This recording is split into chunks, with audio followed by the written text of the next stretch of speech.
Os digníssimos representantes das divisões que têm atributos nesta área, que é sempre uma área difícil, com muita gente a trabalhar, pouco dinheiro e opiniões muito divergentes.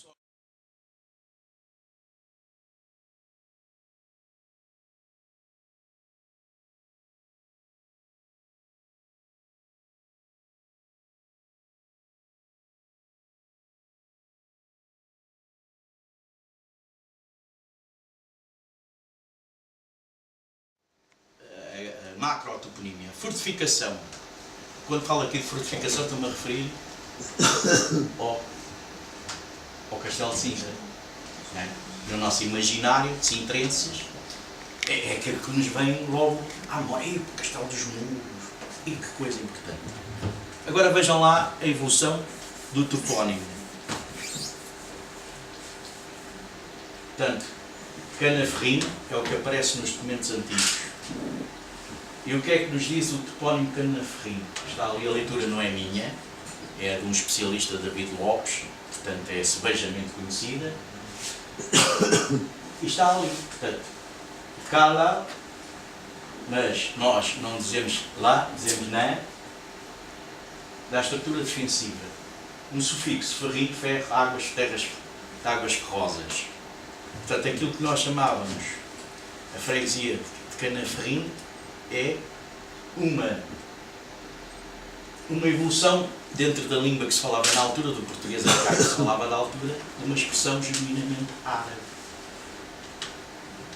Isso só pode acontecer, porquê?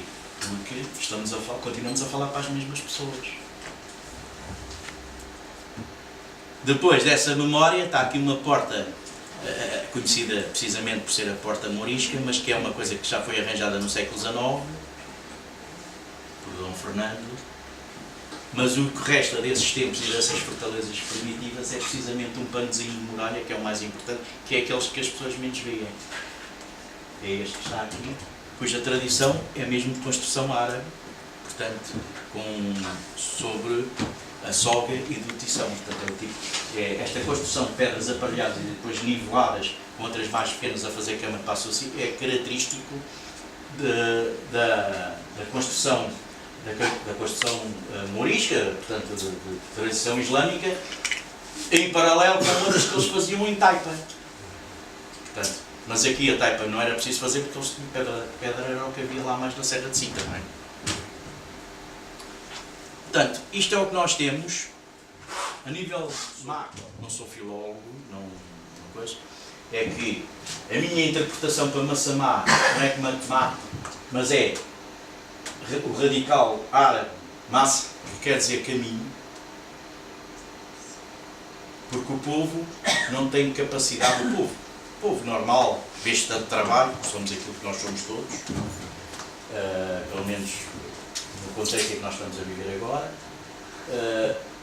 não tem grande capacidade criativa. Essa coisa de, epá, não se diz assim, diz-se de outra maneira, isso é só meia dúzia, as pessoas dizem aquilo que ouvem, às vezes nem sabem aquilo que dizem, e portanto, para mim, Massamá vem deste radical árabe, nasce, quer dizer caminho. É que depois, um bocadinho mais abaixo e um bocadinho mais acima, nós temos uma ponte que se chama Ponte Pedrinha. Ponte Petrinha, quer dizer, do latim quer dizer pedra, ponte de pedra, feita de pedra. E há documentos que falam, e a estrada era uma das vias romanas, que atravessava ali, precisamente. E então só aqui à volta da cidade de Lisboa que nós temos os chalões. O professor Dias Farinha disse uma coisa que é, há um vocábulo muçulmano que diz Shauiu, que é o campo que abastece a cidade. Então, mas porquê aqui não é nos outros sítios? Eu penso que tem a ver com o tipo de pessoas. O tipo de pessoas que nós tínhamos aqui. E com o tipo de atividade e com o relacionamento que tinha, que tornou singular em relação às outras cidades muçulmanas. E é aqui neste campo, estou-me a fazer entender, há aspectos de pessoas. Eu lembro-me, por exemplo, e aqui eu gostava de ressalvar que eu até penso que as comunidades, quando os árabes cá chegaram, tomaram conta da cidade, foram confrontados, tal como os romanos já tinham sido confrontados, com um tipo de população do norte da África que sempre cá viveram. Então não é verdade que os túrdulos, ou seja, as populações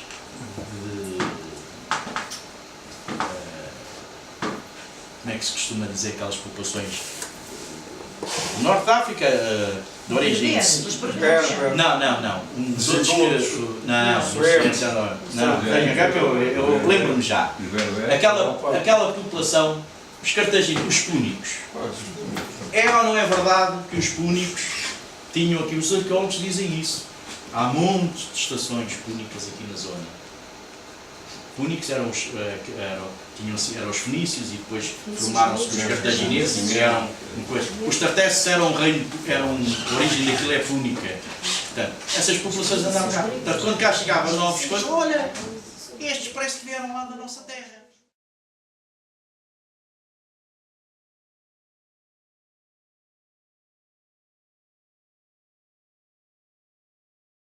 Falta dois passos.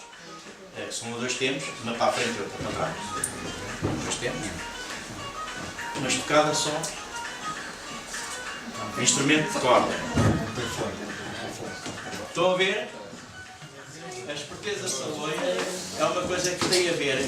Nós, quando vivemos dependentes de alguma coisa, e quando não somos senhores, quando nós não somos senhores da nossa vida, e quando temos essa percepção que não somos senhores da nossa vida, desenvolvemos outros canais, outras aptidões, que é quase como uma linguagem só entre nós.